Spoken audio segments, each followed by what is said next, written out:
Hi you guys, welcome back to my channel, Spiritual Justice Gem. I'm Goddess Quita, or you can call me Quita, either one what do. I answer to both. Please like, share, subscribe, donate, all that good jazz.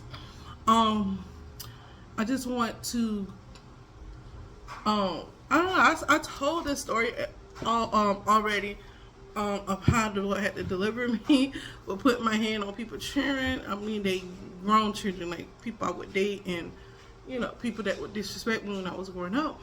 And I don't understand why this story, well, I do understand why. I had a conversation with, I think her name was Delilah at my job at UCP. I had a conversation with her about Heather Ryan. Heather Ryan is my care coordinator and my daughter's care coordinator at UCP here in Arizona. And the reason why I'm exposing this because they're acting like it's a big thing. Everybody looking to, when I go out today, everybody's like, "Oh my God!" And I know where it comes from because I don't talk to many people. And I just talked to Delilah at UCP about about my about what happened when this been like, how old is my son? This has been like almost 13, 14 years ago that I had this altercation with my baby daddy, that I went through the abusive cycle, a cycle of abuse. And I have blatantly told y'all, I have walked y'all through what I've been through, and everybody's like, "Oh my God, she's so scared of her baby daddy." Baby, I beat him. When I say I beat him so bad he looked like a cartoon character because he had bit my finger back. So this is the backstory. When I first met my child's father, he was not, he was on probation, and I didn't know it until like 4 months in the relationship. But anyways, I didn't know he was a woman abuser. I'll never say, "Hey, yeah, I'm on probation for beating a woman. I'm on probation." He just said he had a DUI. I'm like, "Oh, okay." I said, "So you can't drive?" So his license was suspended. So I'm like, "Okay." So he, it wasn't a big thing because it was just a DUI. Long story short, I was pregnant with his second child. Found out that he had, I had never seen him touch alcohol a day in my life because I had just met him. And I had been with him almost 3 years. And, I had never seen him touch alcohol. I had never seen him drink any liquor, anything. So I'm like, "Oh, okay, this situation really made him want to change, And I told him, we was young. I didn't have a car. He didn't have a car. So it wasn't like, it wasn't like we were, he was driving or he had a vehicle to drive. So long story short, we'll do.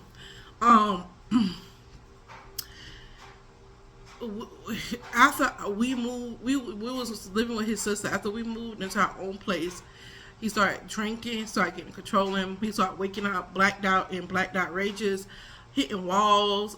And I was pregnant with our second child. I had lost a baby in between because I have 2 children by him. I had lost a baby before the last child I had with him, and I had lost that baby due to stress. I used to work double shifts. I used to work a lot, and then he thought I was cheating. And it was some girl who liked it, both of us. She wanted to have a threesome with both of us, and I'm like, "I don't like girls, and I don't want you to touch me." And he's like, "Yeah, I'm not with all of that," and neither one of us was with that. And so she concocted a story to make him believe, because the girl hung around his sister.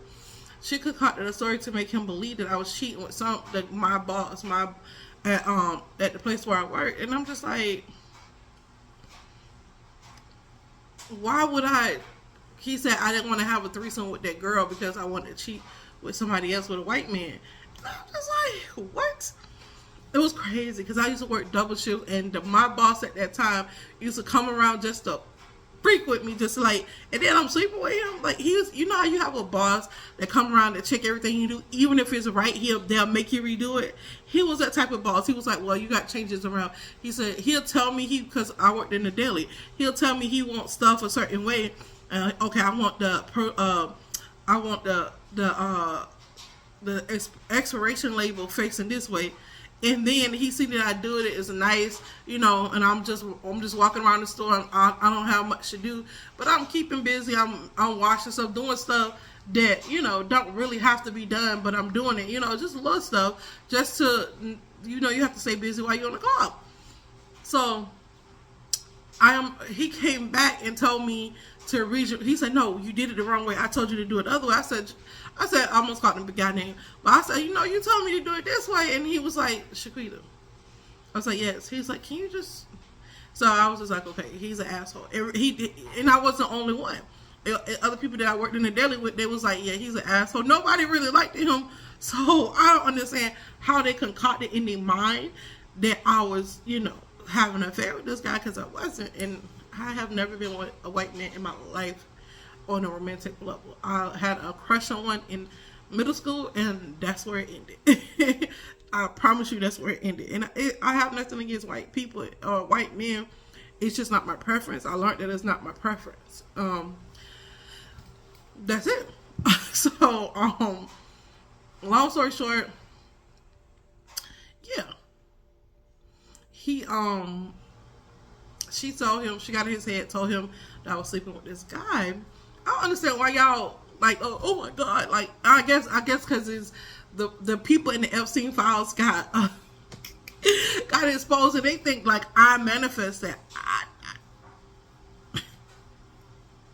I'm all for it being released, but I don't even care if you do think I manifest it, whatever. But so they was embarrassed, so they trying to embarrass me. But my story can never be embarrassment, because I was in a cycle of abuse that I survived, and I went with that. When I first got with this guy, I told him, I said, I've been abused. My mom died when I was young. My grandma got custody of me, and my granddaddy. After my granddaddy died, I was abused. I'm very vocal about the things I go through. It doesn't make me hurt me or anything. Somebody think I'm in pain because other people know where I'm at, because my child's father know where I'm at. My kids are grown now. The ones that I had by him are grown. So, like, if he tried anything, like, I'm not scared of him. They lift weight. They in the gym. They'll beat his. No, they can whoop his. They can defend themselves now. Like, I'm not scared. And so Delilah at UCP, I guess she spread this around, or somebody was in the room when she was talking, or she had me on three-way when I was talking on the phone with her. But one thing about me, I have nothing to hide. And like I told her, that was so long ago, but when I did move here to Arizona, I wasn't trying to stay in Arizona. I broke down in Arizona. I was trying to move to another state, and it didn't work out. So I ended up traveling to see what state that I really wanted to stay in. And I ended up here. And people act like I'm like, oh, I'm running for somebody. I was never scared of him. The police report, he called the police on me, and the police was like, I don't care if she defended herself. He was like, she beat me so bad. You see my eyes? I beat him so bad. I had black eye, I beat him so bad. I beat him, like, and I told him I was abused as a teenager. I don't want a partner who puts their hands on me. And the reason why he had put his hands on me, because he got caught cheating, because we used to answer each other's phones. So it's like, and throughout our relationship, we had nothing to hide. And all of a sudden, she calls his phone. So I'm like, who is this? She said, who is this? I'm like, I'm such and such girlfriend. She was like, well, I'm his girlfriend too. I was like, okay, well, he don't got no job. He got fired on his day off because he showed up to work drunk. You want to come get him in his things? And he has one son, and make sure you set some funds aside for his son. Point blank, like, I don't play with men. I don't play with men. I don't play that game. I don't play that cheating stuff. I don't play that back and forth stuff. I don't play none of that. So, especially back then, I was harsher back then than I am now. Now I just say to myself, because a lot of men, they got issues. Everybody got issues they need to work on. And I have to vet you. Yeah, y'all get it. Anyways, so back then I didn't play about that. And I told her, I said, you can come get him. He got mad because I told her to come get him. He said, ooh, you just gonna give me away? Yeah. Like, you gave yourself away. Like, you didn't want to be kept. Like, my motto, if you don't want to be kept, then I'm not gonna keep you. I don't keep no ninja that don't want to be kept. Like, that's on you. Like, there's more people out here men who out here who's willing to give me what I want, who's willing to meet me halfway. And people be so stuck on looks. One thing I'm not is stuck on looks. I don't care how cute you think you are as a man, or I care about your personality, how you treat me, and how you handle your responsibilities as a man. Are you taking care of your other kids? Do you have other kids? Things of that nature. All the other stuff is for the birds. Like, you being cute, you being fine, that's nice and all. That's nice. I was never the chick that, oh, he's so fine. I'm like, oh, he fine, but my thing is he good? Do he, beat on women? Or like, I'll be trying to figure that out before I get into it. So I was never big on, I'm not never big on looks. Never. I've never been big on this. I like ugly men, as long as you're a man. As long as you're a man. Like, I don't want nobody, you know. And that's how that's been my whole thing. So, long story short, I guess Delilah had it going around in Tucson that I did such and such, such and such. Oh, I'm scared of my child's father. I really don't care. I just want to, like, I've been told y'all this story. I've been told this testimony. This is nothing new. I don't understand how y'all don't see. Like, y'all so invested into what Sean is doing and what he's manifested. I guess he manifested this, and I get it. I mean, it makes sense, but I don't. It doesn't matter to me that y'all think that, but it's just like crazy. If somebody's gonna tell my story, I'm gonna tell it, and if I have to tell it again to get some straightening out of it, I will. My kids that I had by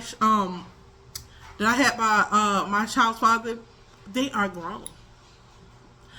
They be in the gym. They can whoop his butt. And that's what I love for the safety of my kids. Not because I'm scared of him, because I don't put my hands on him. I know how to, I know how to do him. But I shouldn't have to do that. And that's why I told y'all the Lord had to deliver me for putting my hand on people, grown children that disrespected me. And it was self-defense, but why do I have to be in a relationship that I have to be in self-defense mode? That's not fair to me. That's not fair to my kids. And I always tell my kids, promise God that I wasn't going to put my hand on nobody else's children. And that way, just physically fighting, I wasn't going to do that anymore. I don't feel good after I did it, and it doesn't make me feel good. Don't make me feel powerful. Yeah, people be like, it doesn't make me feel good. It's like I had to harm you for you to respect me. That's sad. I feel like that's sad. And so, I'm just gonna finish telling you guys the story. I was trying to leave him. I had my car pad because we shared the same car at the same. So, I was the primary leaser, and he was, the co-signer. So we shared his car. I was trying to pack the car up with our things. Well, I did pack the car up with our things, and then because I had got off work, I'm like, okay, I'm just gonna get me a hotel. I'm gonna just, go do that and get away from him. So all my stuff is in there. I had to go pick up my son from daycare, but I hadn't got him yet. I think I ended up falling asleep because I was pregnant again. I didn't know I was pregnant again. I was pregnant again. And I got up. He had boarded me up in the room, boarded the window up in the room that I was in, put the keys in, put both our cell phones in the glove compartment, locked our car doors, threw the keys in the bushes, and then my neighbor knew we was having problems. She always knew it because my neighbor was my brother's friend, and his friend knew, like, my baby daddy. They didn't want me with him anyways because it was like, you so beautiful, he's so ugly, you can do better. And you know how people are when they're in your relationship, like they think like, no, you don't need him. And so they called the police. They was happy to call the police on him. So long story short, the police came there, and I'm boarded up in the room. They had to get me out the room. They had to unboard me up out the room. And then he told the police that I did it. And they was like, she's the one boarded up in the room.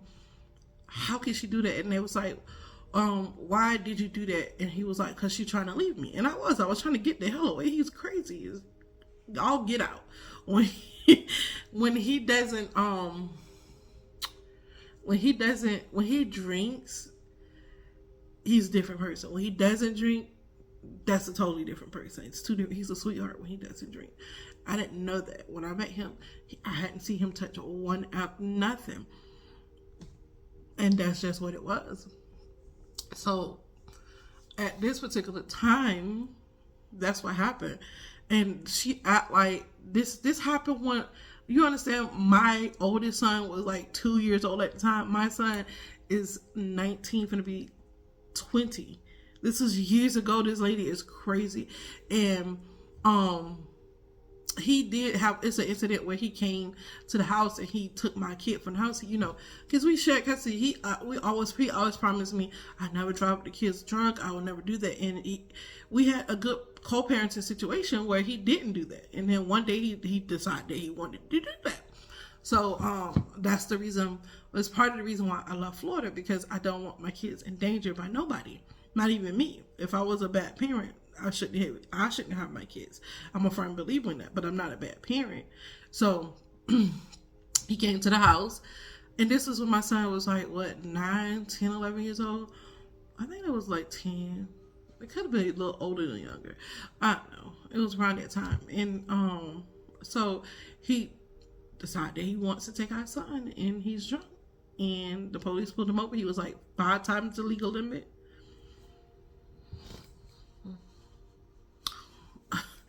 I was never scared of this man. I was with this man. I was never scared because you gotta understand, when people abuse, either they become weaker and they follow that cycle of abuse, or they become stronger and they never want that to happen to me. I was the type that I never wanted it to happen to me, so I had to realize what I was doing wrong, and I wasn't really doing anything wrong.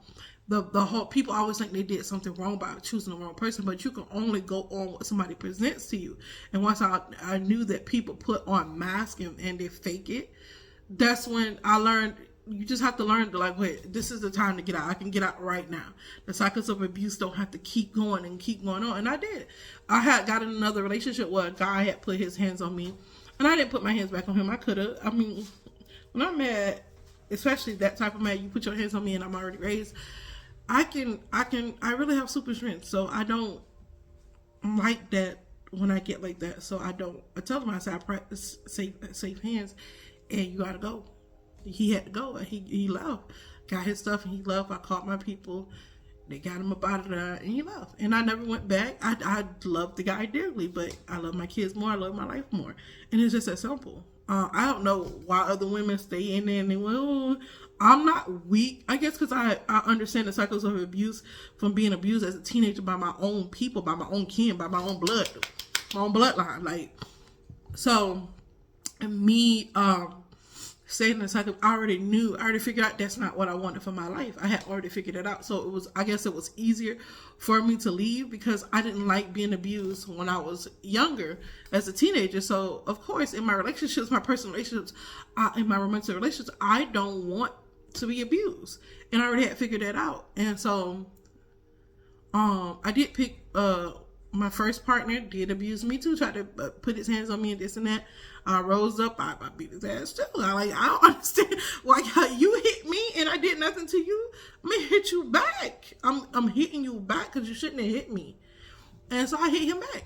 Like I'm never scared of dudes. Like I don't know why people like. And then my baby dad was tight. Like he said, "Yeah, you crazy for real." I said, "No, I figured out that I don't like nobody putting their hands on me.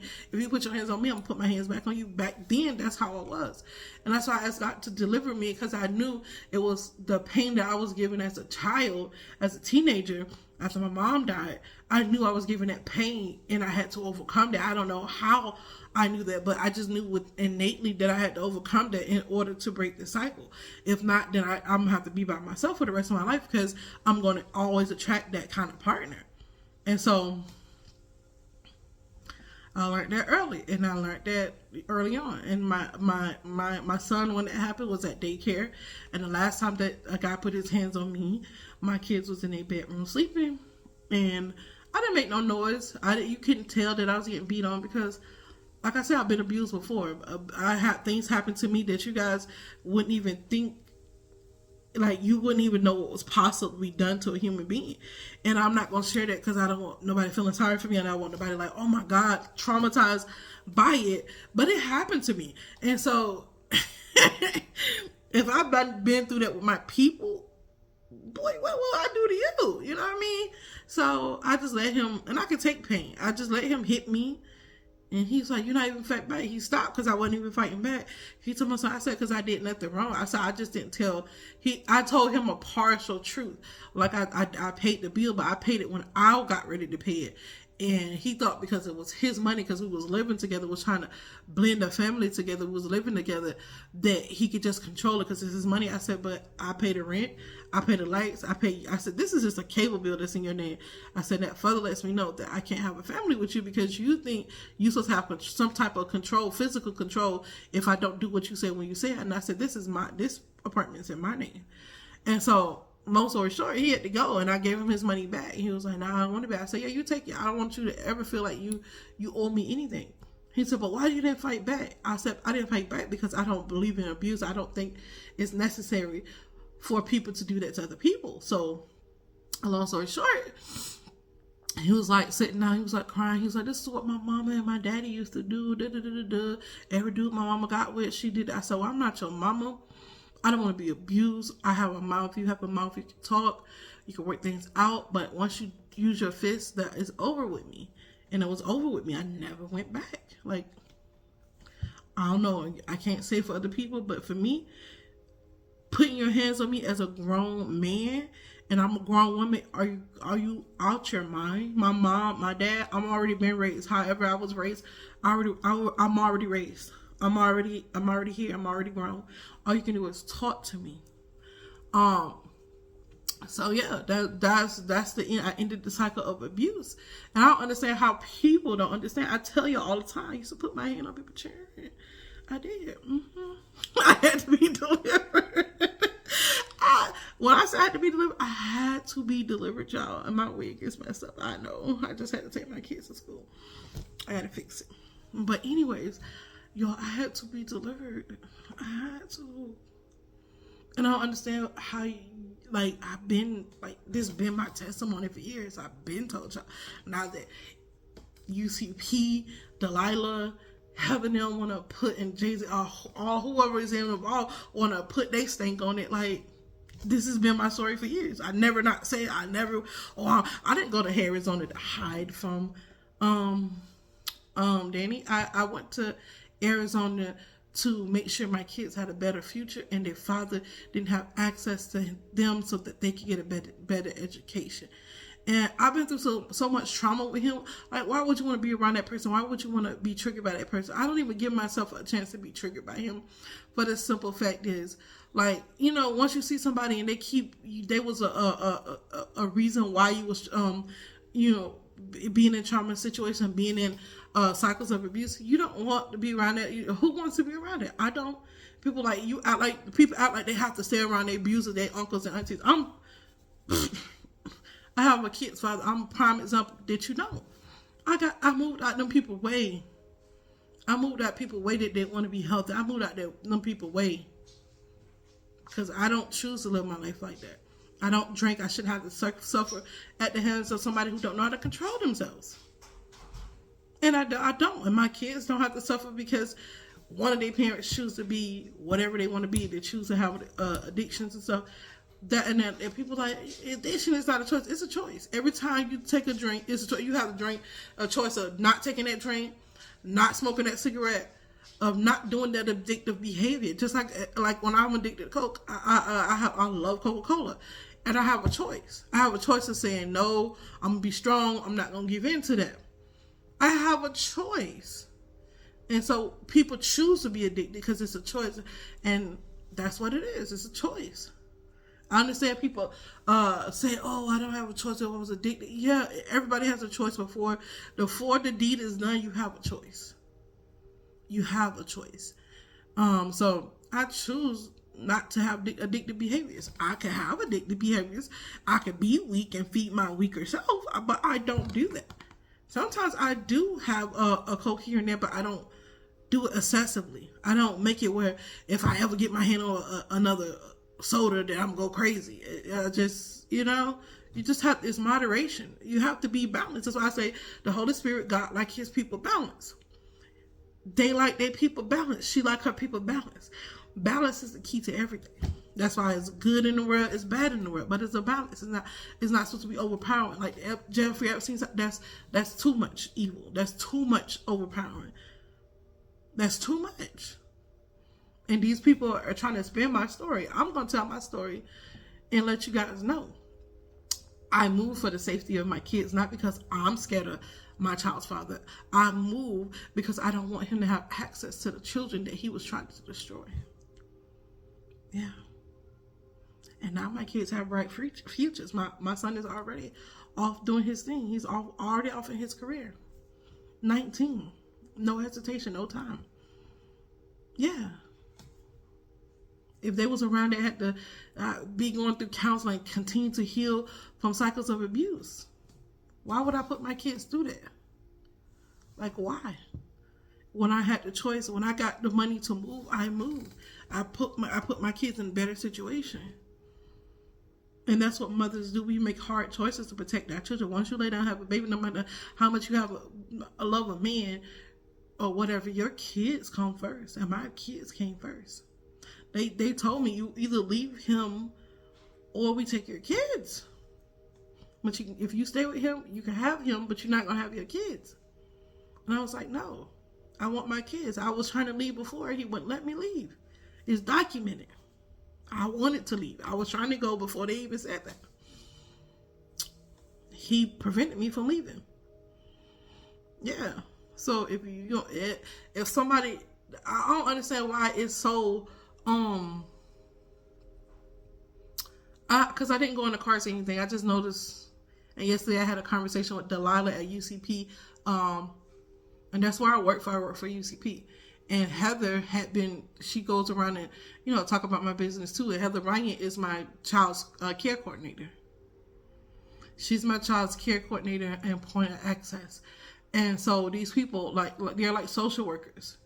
And I work with my daughter daily, and they just are always trying to, anybody that ever have to utilize DDD here in Arizona. When I first moved here, I heard horror stories. So I'm not shocked about what Delilah did. I'm not shocked about what Heather did. They act like I'm shocked. I'm not. I did my part, and that's what people don't understand. I did my part. I won't say I played my part. I was who I was supposed to be, and I'm going to continue to be who I am about everything that I do. And whether I choose to stay, or whether I choose to go, it's up to me. And she was just really trying to convince me to stay. And she didn't really want me to stay. She didn't care about me staying. She really wanted to know about my story with my child's father. If they was watching me as hard as they was, and they would have been them. Because I've been told you, I put my hand on people's children, had to be delivered. Been told y'all that was an abusive situation. Been told y'all that. I walked through the testimony just like I'm walking through it now. I walked through it before, and y'all, oh my God, I've been, and people think I left Florida because of him. That wasn't just because of him. He had did that 2 years before I left. He had did that 2 years prior. So why wasn't the police talking about domestic violence? Why wasn't the police trying to help me move? Why they didn't even do none of that? They didn't even try to help me move or nothing. All they did was lock him up, and he stayed away from my house. And he went to Georgia. If that was the case, why didn't they been? Oh, she's in domestic violence. Oh, he did. They didn't even offer me no help. They just said if he show up again, we're gonna come arrest him again. That's what happened. They act like I was so scared. Oh my gosh, I left 2 years later. The police say he come again, they're gonna pick him up again and lock him up again. So he moved to Georgia, and he dodged the case for 2-3 years, and they just caught back up with him. Y'all act like this is rocket scientists. That's what everybody act like they care when they find out, but at the moment when it was time to care, nobody really cared. They just gonna lock him up again, which is fine with me. And I kept my kids away from him, which is fine. But I was never scared of him. And he can attest to that. Yo, she put her hands on. I did. I beat him. He looked like a cartoon character when I got done with him. I blocked out. He bent my fingers back, and I beat him like a puppet. I'm not saying that you should be violent towards someone, but that was self-defense. Why did you pull my hand back? Because you cheated on me, and I told a girl to come pick you up. Come get him. He got fired on his day off because he showed up to the job drunk. Come get his ass. He has a son, and he cheated on a woman that tried to cheat with a woman that had 5 kids at the time. I had one child. No, I had 2 children, but I only had custody of my one son, and that was the son me and him shared. Because before him, I was married. I have a daughter. I have my oldest daughter. I had one child with him at that time. And so people don't care who they cheat with. They just they get what they get in, what they can get in. And I told her, come get him. She was like, well, he got a place to stay here. Cool. Come get him and keep him over there I was never, even if I love a man, one thing about that I can say about myself, if you want to be somewhere else, go there. But he didn't want to be there. He wanted to be with me and do what he wanted to do because he thought I was cheating on him, and I didn't cheat on him. I have never cheated on this man once, and he was just in his head about this bisexual girl that wanted to have a threesome with us. Ain't nothing I can do. I'm a person you stay with every day. You see me when I'm not at work, I'm in your face. He can believe the words that came out of my mouth. He don't need to be with me. You're insecure. I don't know what to tell y'all. That's the story. That's it. That's all.